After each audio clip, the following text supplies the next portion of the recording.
it's got to be tough to be a Houston Rockets fan because every couple of years, General Manager Daryl Morey does something to try and shake it up, does something to try and get you guys over the hump, and it just doesn't happen. It doesn't happen. Like, no matter what you do, it's just not good enough. And the reality is, it's just not going to be good enough. It hasn't been good enough. And it won't be good enough going forward. And I got to imagine a lot of you, like if you're being really honest and realistic with yourself, you had to know going into the playoffs that there was no way in hell that this Rockets team was going to the finals, let alone winning it all. Like, did you really think that a team led by James Harden and Russell Westbrook was going to win it all? Really? And when I look at what this team did this year, specifically to where we're going to get rid of Clint Capella and we're going to basically play a Division III college lineup where the tallest guy on our team is 6'5", 6'6", like you had to envision at some point in time where on the one hand, you might say, well, we can spread the floor and shoot the three, and we do that well, so let's do that to our maximum abilities. And to that, I kind of understand, like, you're going to do it, go all the way. You want to get nuts? Let's get nuts. But then on the other hand, you got to sit there and say, damn, did you really need to go that far? Did you need to do all of that to inevitably end up in the same damn spot that you're in? And this can even go back to making the big trade to bring in Russell Westbrook. Like, you get rid of Chris Paul, and I certainly can understand the thought process there. But then you bring in another guy on a super max kind of bloated ass contract that you're going to be stuck to for the next few years in Russell Westbrook. And what did Russell Westbrook shown you to say that he and Harden combined were going to be enough to really get you over the hump in the West? Like you could say with some of the changing dynamics and getting away from the super teams where you saw more of pairing of guys like LeBron and AD with the Lakers and Kawhi and PG-13 with the Clippers, etc., that, Harden and Westbrook, you feel like you could take a bit of a stab at it, a bit of a run at it, but the reality is that was just never going to happen. And now when you look at the Houston Rockets, you say, what's next? I believe D'Antoni's not going to be back. I think he might have already said he's not coming back. So now you basically gutted this team to go on the ridiculous end of one side of a philosophy, and now that guy's not even going to be back anymore. All the while, you're staring down the barrel of having to pay two supermax contract type situations to James Harden and Russell Westbrook, $40+ million a year for the next few years. And what are you going to get from that? A bunch of first round and second round playoff exits is exactly what the hell you've been getting and what you're going to continue to get. And what's really frustrating about this for me is when you look at Russell Westbrook, like a lot of people fell in love with him getting all the triple-doubles and averaging the triple-doubles for multiple seasons in OKC, and that's all fine and good, but it was stat-padding bullshit, and when it all comes to pass, it just doesn't matter. At least with Russell Westbrook, he has that kind of dog mentality of that I'm that business and I'm going to try and impose my will and take over. But the reality is he's just not that good.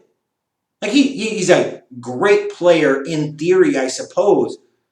But do you really want Russell Westbrook at this time taking a ton of pressure clutch shots for your team when dude can't damn shoot most of the rest of the time any damn way?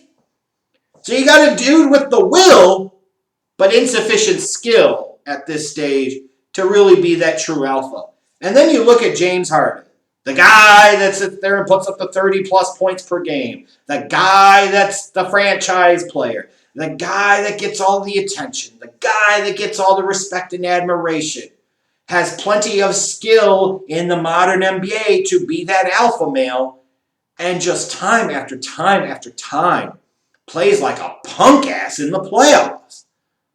Like, it is not a one-off isolated incident. This is a continuing trend. Like the Game 5 loss to the Lakers, he wasn't as bad, but at that point in time, he knew it didn't freaking matter, so there was no pressure on him anyway. As the lights get brighter and the pressure gets bigger, James Harden consistently fails to show up, and that has got to be frustrating. So you have a dude who has the skills in today's NBA to be the alpha with absolutely none of the alpha mindset when it really matters. Then on the other hand, you've tied yourself to Russell Westbrook, a dude that's talking about double him when you're down almost 30. What the hell are you talking about, Russ? Seriously. Like, what the hell is this future for this team? You ought to figure out a way to try and break yourself up from this and totally start over. Is how many years do you want to continue to go down the path of having first and second round playoff exits? I got news for you. It's not going to get any better. Denver's got a nice core.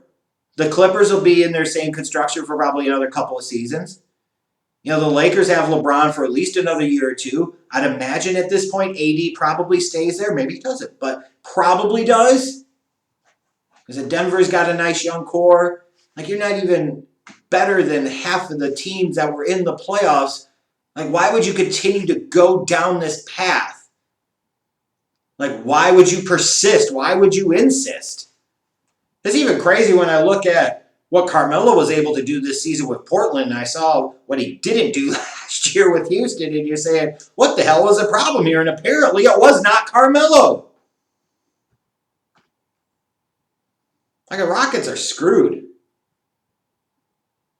Like, unless you can find a way to dump Westbrook and or Harden, at this point in time, you certainly should be open to ditching both of them. I don't know what else you can do other than to make the most obvious move, which is it's time to get rid of Daryl Morey, the general manager. This whole kind of analytics approach. Like, this is the type of ass clown that sits there and says that James Harden's a better offensive player than Michael Jordan. Like, there are certain arguments and debates that we can have. Like, if people want to debate, like, who's the real GOAT of all time. And, you know, and I've said before, like, I have my passionate beliefs, obviously, but at least provide statistical evidence, and a lot of other people don't. Some do, and I appreciate those types of conversations. But, you know, at least we can have some of those conversations. Whether you want to believe it's LeBron or you want to go with the whole picture and you want to say Kareem Abdul-Jabbar, what have you. But you have a general manager who is saying publicly and proudly that he thinks James Harden is more offensively skilled than Michael Jordan. Like, that's clown school shit. That's the type of mentality and mindset that you have from this analytics guy running your organization. I'm not here to totally besmirch or belittle analytics, because there is certainly a place for that in today's sporting landscape. And I think it's important to have it, vital and necessary. And if you don't incorporate analytics in any way, then you're a moron. But also going entirely with this analytics approach does not work. It does not work. Like, even in baseball, if you want to say, well, you know, Theo used the Moneyball approach at first Boston and then Chicago, and that made a big difference. Yeah, in Boston, he also had Manny Ramirez and Johnny Damon, Curt Schilling, and Pedro. He could spend a shit ton of money. It wasn't like Billy Beane's Moneyball. You know what I'm saying? Like, and even in Chicago, they gutted it and they tanked for a couple seasons to get those picks to where it didn't matter. Like, you know what I mean? So it wasn't how much of that was really, truly due to analytics.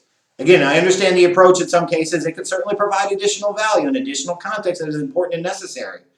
But to think you're going to go out there, and you're just going to go out there with a bunch of 6'5" two guards, basically, and be able to win consistently in the playoffs, lacking the necessary alpha dog you have to have in order to really, truly contend to win it all in the NBA, is just absolute lunacy.